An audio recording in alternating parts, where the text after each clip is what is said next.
علی محمد صاحب. جی بہت شکریہ. تقریباً 2 سال کے گیپ کے بعد کوئی سیاسی بات یہاں کروں گا. اس طرف کے دوستوں سے درخواست ہے کہ میں ہمیشہ احترام کا دامن نہیں چھوڑتا، لیکن اگر میری کوئی بات آپ کو سخت لگے تو اس کا جواب دلیل سے دیجیے گا. میں بیٹھا ہوں، اگر ضرورت ہوئی، ویسے ضرورت میں محسوس نہیں کرتا لیکن میں رسپونڈ کر دوں گا. درخواست ہوگی میری بات پاکستان کے مفاد میں کرنا چاہتا ہوں. میں صرف بطور پاکستان تحریک انصاف کے MNA کے طور پہ نہیں، اس معزز ایوان کے ایک ممبر اور 25 کروڑ عوام کے ایک نمائندے کے طور پہ ایک بات کرنا چاہتا ہوں. اللہم صلی وسلم مبارک علی سیدنا محمد وعلی آل محمد. کہتا ہوں وہی بات، سمجھتا ہوں جسے حق، میں زہر حلاحل کو کبھی کہہ نہ سکا قند. اپنے بھی خفا مجھ سے ہیں، بیگانی بھی نہ خوش. کہتا ہوں وہی بات، سمجھتا ہوں جسے حق. میرے دوستو اور میرے بھائیوں، آج سے 2 سال پہلے 9 اپریل کی رات جب آپ میرے بہت سے بہن بھائی جو وہاں بیٹھے ہیں، آپ یہاں براجمان تھے اور میں حکومتی بینچز پہ پیچھے شیخ صاحب کی یہاں میں بیٹھا ہوا تھا جو میری کرسی تھی، اور میرے سامنے میرے لیڈر کی کرسی خالی تھی. اور مجھے یہ لگا کہ جس طرح 3.5 سال میں نے اپنے حکومت کا دفاع کیا جو میری ڈیوٹی تھی، اس رات بھی میں نے اپنا فرض نبھانا ہے. مجھے بہت سے لوگوں نے پوچھا بعد میں پورے پاکستان میں جب میں گیا ہوں کہ آپ کو اس طرف بیٹھے لوگوں سے ڈر نہیں لگا؟ وہ 170 172 تھے. میں نے کہا نہیں، سیاسی اختلاف تھا لیکن وہ میں ان کو اپنا ذاتی دشمن نہیں سمجھتا تھا. تو آج جو میں یہ بات کرنا چاہ رہا ہوں وہ یہ ہے کہ جب پچھلے 2 سال کی طرف میں مڑ کے دیکھتا ہوں تو مجھے وہی کہانی، خورشید شاہ صاحب آپ کی بھی توجہ چاہیے، آپ میرے قائد حزب اختلاف رہے ہیں، تو مجھے وہی کہانی ریپلیکیٹ ہوتی نظر آتی ہے جو آج سے 50 سال پہلے اس ایوان کے ایک منتخب قائد ایوان کو جب پھانسی کے تختہ دار پہ لٹکایا گیا. پاکستان تو نہیں بدلا. فرق صرف یہ ہے کہ کبھی ہتھکڑی ڈال کے نواز شریف کی طرح جہاز میں بٹھا کے ملک سے دربدر کر دو، کبھی بے نظیر بھٹو کی طرح، شہید کی طرح. باپ پھانسی پہ چڑھ چکا ہے، بیٹی کو پاکستان میں رہنے کی اجازت نہیں، ماں سمیت اس کو ملک سے دربدر کر دیا گیا، جو وہ پتہ نہیں 17 18 یا 20 سال کی ہوگی، مجھے نہیں پتا، but she was young and unmarried at that time. واپس آتی ہے، پھر دربدر کی جاتی ہے، and she was forced to go to exile once again, and her life ended in Liaquat Bagh where she was martyred on 27 December 2007. وہی لیاقت باغ جو ایک اور لیڈر ہمارا قائد اعظم کا دایاں ہاتھ کھا چکا ہے. راولپنڈی جہاں سے پاکستان کو مضبوط ہونا تھا، مضبوط ہونا ہے اور مضبوط ہوگا، اسی راولپنڈی میں لیاقت علی خان شہید ہوا. وہی لیاقت علی خان جو مجھے اعزاز حاصل ہے، میرا دادا پیر محمد خان اس کا قائد اعظم کا ایک ادنا کارکن تھا. لیاقت علی خان صاحب تحریک پاکستان میں میرے گاؤں، اور آپ کو سر پتہ ہے، آپ علاقے کو جانتے ہیں، میرے گاؤں امیر مقام صاحب سے مخاطب. یہ سوات جب جاتے ہیں ہاتھیان اور شیرگڑھ سے آپ گزرتے ہیں میرے بھائی، میرے گاؤں لیاقت علی خان صاحب آئے، میرے گھر میں قیام کیا. سردار عبدالرب نشتر ان کے ساتھ تھے، اور وہاں سے 47 میں قافلے گئے پاکستان کو آزاد کرنے کے لیے. منٹو پارک جس کو پھر بعد میں وہاں مینار پاکستان بنا، وہاں پیر محمد صاحب، غلام محمد خان لوخوڑ اور خیبر پختونخوا سے مسلم لیگ کے قافلے لے کے گئے. وہی میرے لیڈر عمران خان صاحب کے والد اکرام اللہ نیازی بھی وہاں موجود تھے. تو جب ہم بھی پاکستان بنانے والے ہیں، آپ بھی پاکستان بنانے والے ہیں، تو پھر بار بار کیوں ہمیں یہ کہنے کی ضرورت پڑتی ہے کہ نثار میں تیری گلیوں کے اے وطن جہاں چلی ہے رسم کہ کوئی نہ سر اٹھا کے چلے، جو کوئی چاہنے والا طواف کو نکلے، نظر چرا کے چلے، جسم جا بچا کے چلے. میرے بھائی تھا تارا چھوٹا بھائی بیٹھا ہے، میں احترام کرتا ہوں آپ کی جماعت کی سیاسی لیڈرشپ کی جدوجہد کا جو اگر انہوں نے کی ہے، لیکن جہاں ہم اس بات کو کنڈیم کرتے ہیں کہ جب ایک طالع آزما پرویز مشرف نے ایک منتخب وزیر اعظم جس سے ہمیں لاکھ اختلاف ہے، کبھی میں مسلم لیگ نون کا نہ ووٹر رہا ہوں، نہ سپورٹر رہا ہوں، نہ کارکن رہا ہوں، لیکن ہتھکڑی ڈال کے جب ملک بدر کیا گیا تو پھر آپ سے بھی ایکسپیکٹیشن ہے کہ آپ کا بھی لاکھ اختلاف ہوگا، لیکن جب آپ یہاں تشریف فرما تھے، یہی شہباز شریف صاحب قائد حزب اختلاف کی کرسی پہ ہوتے تھے، سامنے اسد بھائی جو میری شمولیت میرے ان کے ہاتھ میں ہوئی، ہم نے تحریک انصاف میں جب شمولیت کی، میں جب باقاعدہ شامل ہوا، اسد قیصر صاحب 2011 میں آئے، ہمیں شامل کیا، اسی کرسی پہ بیٹھے ہوتے تھے۔ 1996 میں میرے خاندان نے، جب چراغ نشان تھا عمران خان کا بلا نہیں تھا، تب میرے خاندان نے ووٹ کیا ہے، لیکن وہاں اس کرسی پہ جو آدمی بیٹھا ہوتا تھا عمران خان، وہ چاہے آپ اس کو پسند نہ کریں، آپ کو پسند نہ آئے، لیکن قائد ایوان تو تھا، اس کو اسی پاکستان میں وزیر آباد میں گولیاں مارے گی، 4 گولیاں کھا کے وہ بیٹھا ہے اڈیالہ جیل میں۔ کیا اڈیالہ گونٹانامو بے ہے جناب سپیکر صاحب، ڈپٹی سپیکر صاحب؟ وہاں پاکستان کا آئین نافذ العمل نہیں۔ آج بھی ہم اپنے لیڈر سے نہیں مل سکتے، کل پابندی دوبارہ لگی ہے۔ میں بطور اس ایوان کے ایک منتخب ممبر کی، جب میں جیل میں تھا، میں ایکسپیکٹ کرتا تھا کہ یہ ایوان عمران خان کے لیے نہیں، اپنے ایک سابق قائد ایوان کے لیے کھڑا ہوگا، یہاں سے مذمتی قراردادیں پاس ہوں گی، اور یہاں ووٹ کو عزت دو کہ ہمارے ساتھی یا بینظیر بھٹو اور بھٹو صاحب کی ان کی المناک جو حادثات ہوئے ہیں، ان کے دائی، ان کے امین کھڑے ہوں گے اور وہ کنڈیم کریں گے اور وہ ڈیمانڈ کریں گے کہ پاکستان کے ایک سابق وزیر اعظم پہ جانی حملہ کس نے کیا، یہ کس کا سیکیورٹی فیلئر ہے؟ وہ کیمرے جو جج صاحبان کے بیڈ رومز میں لگ سکتے ہیں، ان کیمروں سے وہ دہشت گرد کیسے چھوٹ گئے جنہوں نے جا کے کبھی بے نظیر کو شہید کیا، کبھی عمران خان پہ حملہ کیا؟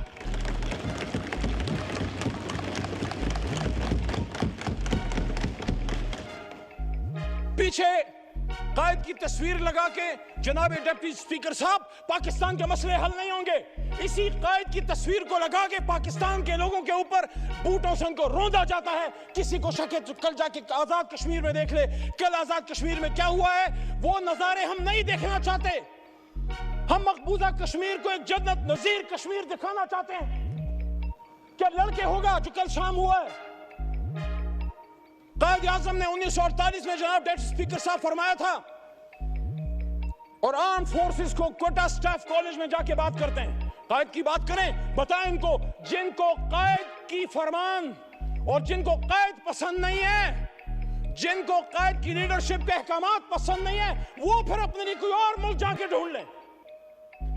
پاکستان میں رہنا ہے تو قائد کی سٹیٹمنٹس، ان کے حکم پہ پاکستان چلے گا۔ 1948 founder of Pakistan Quaid Azam Muhammad Ali Jinnah staff college Cs, arm forces کو کہہ رہے ہیں، آئی ہوپ اس کو بیپ نہ کر دیا جائے، یہ قائد اعظم کا فرمان ہے، عمران خان کا نہیں، آپ کو عادت پڑ گئی ہے بیپ کرنے کی۔ آئی وانٹ ٹو ریممبر، آپ کی اجازت سے، that the executive authority flows from the head of the government, which is the chief executive, which is the Prime Minister of Pakistan. اس وقت گورنر جنرل ہوتے تھے سر۔ This is the legal position. Do not forget that the armed forces are the servants of the people. مت بھولیں کہ armed forces پاکستانیوں کے خدمت گزار ہیں۔ You do not make national policy. armed forces کو کہہ رہے ہیں کہ آپ نیشنل پالیسی نہیں بناتے۔ It is we the civilians. یہ civilian leadership، یہ جو 25 کروڑ کی نمائندہ، یہ جو گلدستہ ادھر بیٹھا ہے، فارم 47 یا 45 پہ بعد میں آئیں گے، اس وقت ایوان کی بات ہے، یہاں سے پالیسی بنے گی، میں نہیں کہہ رہا، وہ کہہ رہا ہے۔ This is the legal position. Do not forget that the armed forces are the servants of the people. You do not make national policy. It is we the civilians who decide these issues, and it is your duty to carry out these tasks with which you are entrusted. کیا 1958 میں ہوا؟ کیا 1977 میں ہوا؟ کیا 1998 میں ہوا؟ میں جب 16 فروری کو ایک لمبی جدائی، لمبی قید کے بعد پہلی بار اپنے لیڈر عمران خان صاحب سے ملا، ان سے میں نے جب بات کی انہوں نے فتح مکہ ماڈل کی بات کی میرے سامنے جیل میں گولیاں کھا کے, اور یہ عامر ڈوگر صاحب چیف وپ صاحب اس بات کے گواہ ہیں, اور ہمارے ساتھ سردار لطیف کھوسا صاحب بھی موجود تھے, وہ بھی اس بات کے گواہ ہیں کہ انہوں نے کہا کہ جس طرح حضور صلی اللہ علیہ وآلہ وسلم کی فرمودات پہ غیر مسلموں نے عمل کیا, پھر انہوں نے ایگزامپل دی نیلسن منڈیلا کی ٹروتھ اینڈ ریکنسیلیشن کمیشن کی کہ انہوں نے سچ بول کے پاکستان کو ٹھیک کر, اپنے ملک کو ٹھیک کر دیا. انہوں نے کہا میں ذاتی انتقام پہ بلیو نہیں کرتا, ذاتی انتقام نہیں لوں گا. ہاں جس نے کوئی ظلم کیا ہے عدالت جانے اور قانون, لیکن سیاسی انتقام نہیں. لیکن سچ بولیں گے تو ٹروتھ اینڈ ریکنسیلیشن کمیشن بنے گا. یہ جو اس طرف سے وزیراعظم کے مشیر, حالانکہ ان کو ہم وزیراعظم ہمارا اصولی موقف نہیں مانتے, لیکن ایک ان کی طرف سے دعوت آئی ہے رانا ثناء اللہ صاحب کی طرف سے مذاکرات کی, آصف زرداری صاحب کی طرف سے بھی دعوت آئی مذاکرات کی. میں آج تحریک انصاف کی طرف سے یہ بات یہاں رکھنا چاہتا ہوں کہ کب عمران خان صاحب نے مذاکرات سے انکار کیا؟ 5 اگست کو جب گرفتار ہو رہے تھے, جب ان کو اٹھایا جا رہا تھا, تو میرے جناب ڈپٹی سپیکر صاحب انہوں نے اس دن بھی کہا کہ ہم سب سے بات کرنے کے لیے تیار ہیں, لیکن بات کی نکات کیا ہوں گے؟ کیا ہم سچ پہ آئیں گے؟ کیا ہم سچ بولیں گے؟ کیا ہم سچ بولیں گے؟ ٹروتھ اینڈ ریکنسیلیشن کمیشن کے لیے سچائی جو ہے وہ پہلی شرط ہے. آصفہ بی بی کو میں ویلکم کرتا ہوں, ایوان میں شہید بینظیر بھٹو صاحبہ کی صاحبزادی ہیں. دیکھیے جناب ڈپٹی سپیکر صاحب, اگر ہم سمجھتے ہیں کہ پاکستان کو ٹھیک ہونا ہے تو پھر ہم لوگوں نے فیصلے کرنے. ہمیں کوئی بروکر, کوئی ڈیلر, کوئی شخص ہمیں نہیں چاہیے جو ہم آپس میں بٹھائے. جب ہم اپنی لڑائی یہاں سے باہر لے کے جائیں گے, پھر سپریم کورٹ بھی عمل میں آئے گی, اور پھر بنڈی اور اپارا اور بہت سی جگہ اور عمل میں آئیں گی. میری آپ سے درخواست ہے, سپیکر کی کرسی انیشیٹو لے. ہمارا سب سے پہلا نقطہ جناب عمران خان صاحب اور اسیران کی رہائی ہے. پولیٹیکل کیسز ہیں. وہ شخص جو وزیر اعظم تھا, اچانک اس پہ کیسے 150-200 کیسز بن گئے. He's a political prisoner. He's a prisoner of conscience. And I'm not defending whatever atrocities have been done to you in the past. اگر ہم اس پہ جائیں گے تو پھر بات حل نہیں ہوگی. یہاں اعجاز الحق صاحب بھی موجود ہیں, ان سے احترام کا رشتہ ہے, لیکن جو ہوا ماضی میں وہ ٹھیک تو نہیں تھا. اگر ہم یہاں اپنے کربناک اور دردناک ماضی پہ شرمندہ نہیں ہوں گے, سچ نہیں بولیں گے, ملک نہیں جائے گا آگے. جس نے ماضی میں غلط کیا ہم تو نہیں تھے. ہم اپنے پرکھوں کی اچھی باتوں کو یاد کرتے ہیں, غلط باتوں کو ڈیفینڈ ہم نہ کریں. میرا دادا پیر محمد صاحب 1927 کا مسلم لیگی تھا اس زمانے میں, آج والا نہیں. پاکستان بنانے کی تحریک میں تھا, اس تحریک میں جیل بھی کاٹی. لیکن آج میں سمجھتا ہوں کہ سچ بولنے کا وقت ہے. جہاں مجھے اس پہ فخر ہے کہ تحریک پاکستان کا کارکن تھا, جناح کا ساتھی تھا, جیل کاٹی, پاکستان کے لیے تکلیف اٹھائی, وہاں جب وہ فیڈرل منسٹر فور ریونیو بنے, میرے خیال میں ان کو ایوب خان صاحب کی کیبنٹ میں وزیر نہیں بننا چاہیے تھا. محمد علی صاحب 10 منٹ کا فیصلہ ضیاء ہوا الحق تھا, صاحب کی 13 منٹ ہو گئے. ضیاء الحق صاحب کی شورا میں بھی وہ تھے. آج وقت ہے کہ سب سچ بولیں. میں سمجھتا ہوں کہ میرے دادا پیر محمد خان صاحب کو مرحوم ضیاء الحق صاحب کی شورا میں نہیں ہونا چاہیے تھا. ایز اے ڈیموکریٹ احترام کا رشتہ آج بھی اعجاز صاحب سے ہے, اور کل بھی رہے گا, اور انشاءاللہ مرتے دم تک رہے گا. لیکن سچ تو کوئی یہاں بولے. میں جس طرح پشیمانی کا اظہار کر رہا ہوں کہ میرا دادا وہ پاکستان بنانے کی تحریک کا سپاہی تھا, ریولوشنری تھا, لیکن ایک غلطی ان سے ہوئی. میں ایکسپیکٹ کرتا ہوں کہ میرا چھوٹا بھائی ہے بلاول صاحب, چیئرمین ہے تحریک پیپلز پارٹی کا, ان کے خاندان نے قیمت چکائی ہے, لیکن ان کے دادا بھی فورن منسٹر تھے, ذوالفقار علی بھٹو صاحب ایوب خان صاحب کے ساتھ. ہم سب کو ان سچائیوں کی طرف آنا پڑے گا. بعد میں انہوں نے قیمت چکائی جس کو ہم آج اپریشیٹ کرتے ہیں. میں نے اپنے لیڈر سے زیادہ آپ کی لیڈران کی بات کی ہے, لیکن آج میں یہ بات دوبارہ رکھنا چاہتا ہوں کہ عمران خان صاحب نے, کیا آپ یہ سمجھتے ہیں کہ کیا صرف ان کی کسی غلط پالیسی کی وجہ سے عمران خان صاحب کو گھر بھیجا گیا؟ میں نے 2 سال پہلے بھی یہ بات کی ڈپٹی سپیکر صاحب, اور آج بھی اس بات پہ قائل ہوں. جب اس ایوان میں اکیلا کھڑا تھا, میں نے وہاں یہ بات کی تھی کہ عمران خان کو اس بات کی سزا دی گئی ہے کہ جس بات کی سزا ہمیشہ پاکستان میں کوئی بھی جو آزاد پالیسی بنانا چاہتا ہے, ہم سے پہلے جس بھی لیڈر کے ساتھ ہوا ہے, آپ سب کو پتا ہے, کہ انہوں نے پاکستان کی 1 انچ زمین کسی غیر ملک کو دینے سے انکار کیا، اور جب یہاں 2 OIC کانفرنسیں کی اور جب مسلم بلاک کی بات کی، امت مسلمہ کو اکٹھے کرنے کی بات کی، تو یہیں پہ بلاول صاحب موجود تھے. وہاں سے میں نے ان کو بات کی کہ بلاول صاحب آپ کے نانا نے بھی مسلم امہ کو اکٹھا کیا، میرے لیے شکریہ.